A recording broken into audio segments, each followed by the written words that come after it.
Hello everyone and welcome back. Today we're exploring Traction by Gino Wickman, one of the most impactful business books ever written. If your business feels stuck, this book is for you. In this summary, you'll discover a simple yet powerful operating system for building a stronger team, setting clear goals, and creating sustainable business growth.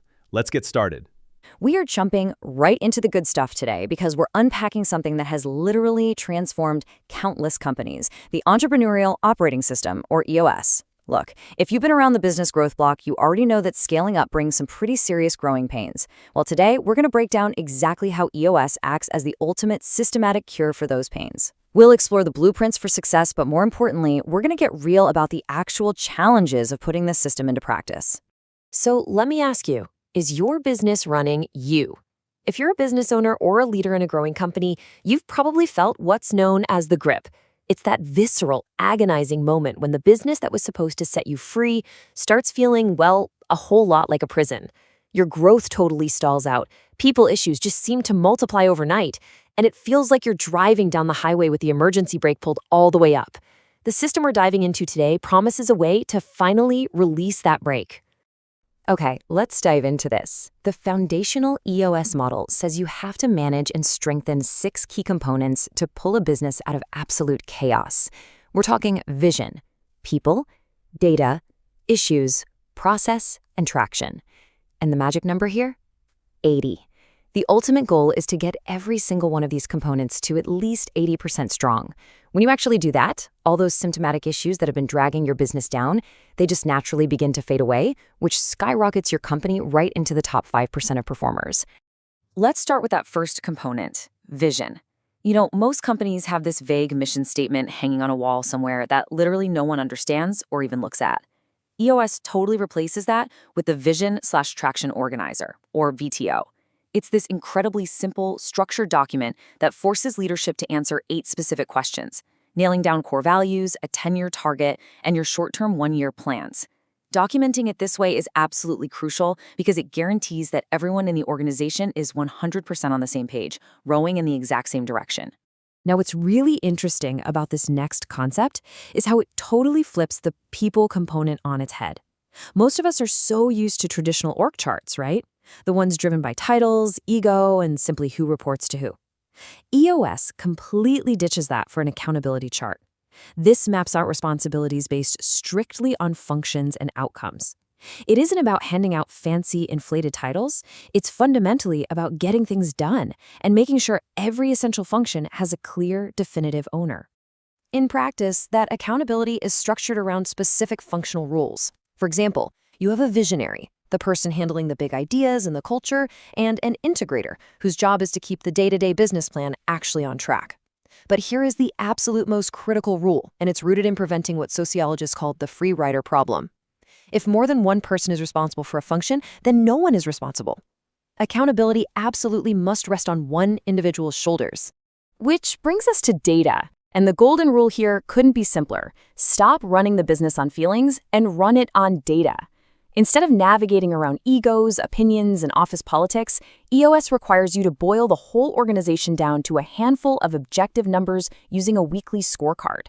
This tracks 5 to 15 leading activity-based metrics that you can actually influence. By giving every single person a measurable number, you create this incredibly lucid, transparent environment where the real issues are naturally smoked out into the open. Next up is the traction component and the concept of rocks. You've probably heard Stephen Covey's famous time management analogy before. Imagine your time is a glass jar.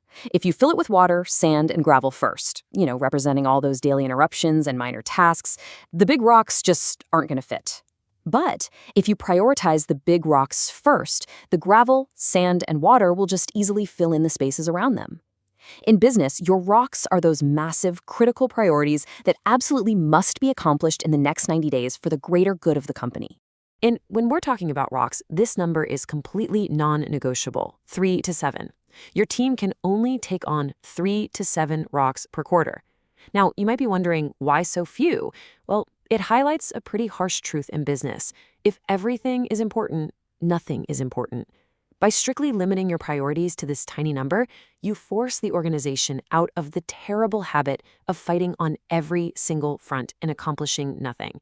This focused intensity of doing less actually ensures your team accomplishes a whole lot more. And this brilliantly illustrates how that traction is maintained week over week, the Level 10 meeting. Forget about sitting through countless pointless meetings. The leadership team holds one highly structured, rigid 90-minute meeting on the exact same day and time every single week. Every minute is accounted for, from the segue right down to the conclusion. Plus, the same two people act as the facilitator and the scribe every single time. That completely removes the ambiguity of who's running the show, letting the team just fly through the agenda with incredible efficiency. Notice how a full 60 minutes of that highly structured meeting is dedicated to just one thing: IDS. Identify, discuss, and solve. Guys, this is where the magic happens. Instead of just endlessly debating the same old problems, the team identifies the top 3 issues holding the business back, discusses them openly to find the actual root cause, and then solves them permanently by assigning an owner. Once an issue is dead and gone, you move to the next. It's just a relentless, focused problem-solving engine. Section 1. The Implementation Trap. Why Self-Implementing is a Nightmare. So the crucial point is this. Reading the EOS manual is easy, right? But surviving contact with human psychology and discipline, that is incredibly hard. People get defensive when accountability charts roll out. Enforce a scorecard and suddenly everyone feels micromanaged. Without a facilitator, this implementation trap inevitably leads to a massive fragmentation of truth. The symptoms are just painfully visceral. Your beautiful V/TO becomes this dusty PDF that literally no one opens. Your 90-day rocks get buried at the bottom of your daily to-do app. Your critical scorecard is just a fragile Excel file that catastrophically breaks if someone accidentally inserts a row. And key issues? They just vanish into the endless scroll of Slack. Teams end up spending way more time managing scattered files than actually managing the business. Section 2. The Tooling Dilemma. Finding the right system. To try and fix this operational chaos, companies naturally reach for software, but finding a system that keeps the EOS discipline alive without adding a ton of friction is tough. General project management tools, your Asanas, your ClickUps, they're great for daily tasks, but they blur the vital line between a massive 90-day rock and a minor 7-day to-do. Then you have spreadsheets. They offer flexibility, sure, but they demand tedious manual entry and usually turn into a rushed chore right before a meeting. Pure EOS software is built perfectly for purists, but it can feel way too rigid or just completely siloed from the actual daily work.